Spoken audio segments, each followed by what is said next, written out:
recognize my friend from North Carolina, Mr. Harris. Thank you, Mr. Chairman, and thanks to all of you serving on the panel today. I apologize for being in and out, but other hearings taking place in other committees. I did have the pleasure of reading your testimonies and knowing what you have shared, and have a couple of questions that I want to just address. Ms. Gubani, you mentioned that the Truman program spawns 35 Democratic jobs for every one Republican job. That number was simply stunning to me. Could you say more about why we should all, regardless of our political party, find that number so concerning? Well, this has become a taxpayer-funded scholarship program and talent pipeline for the Democratic Party and the Progressive Activist Network. And so that's not fair. I mean, not all taxpayers are Democrats, right? So it's not representing all the Republican voters, your Republican constituents. For example, in North Carolina, from 2015 to 2020, there were 11 Truman Scholars from your state, and 2 were identified as progressive and Democrat, 0 Republican, and 9 we couldn't identify because we erred on the side of caution. We never wanted to classify wrongly. So, but it just goes to show that in most of the states we looked at, the voting bloc is not represented. Red state Truman Scholars are Democrats. Got you.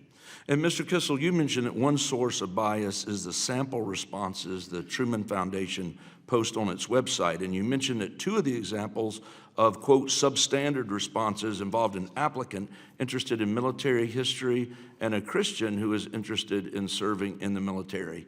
Now, you mentioned this in your testimony, but does the website list any positive examples you found of Christian or military-focused applicants? Thank you for the question. Unfortunately, there are 0 examples of such people who are considered to have had a successful application. Okay. Well, listen, today we're talking about a federally funded scholarship program for graduate degrees that honors the legacy of President Harry Truman.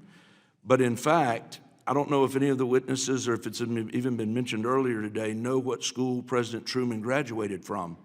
And the answer is he didn't. This program was created to honor President Harry Truman, a man who left college after 1 semester and never earned a degree, yet went on to become president.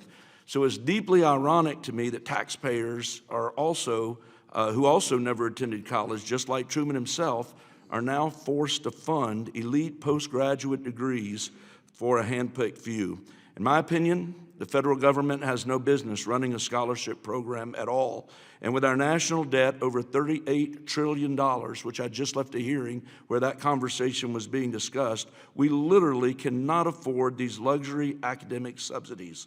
In 2024, taxpayers spent $3 million to send about 60 people to graduate school through the Truman Scholarship.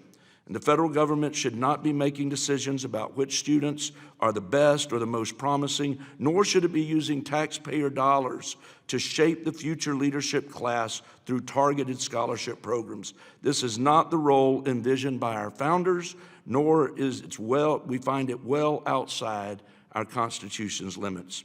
I don't fault any of the students. I certainly don't fault the alumni who've taken advantage of this program, because if the government offers free money, people will understandably accept it. But that does not make the program wise, nor does it make it justified. It simply means it is time for Congress to stop the gravy train.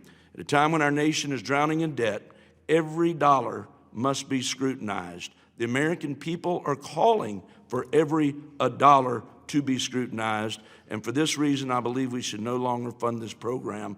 And today's hearing, I think, if anything else, has exposed the liberal bias within the program, adding just one more reason we should not spend any more money on it. And with that, Mr. Chairman, I yield back my time. Thank you so much.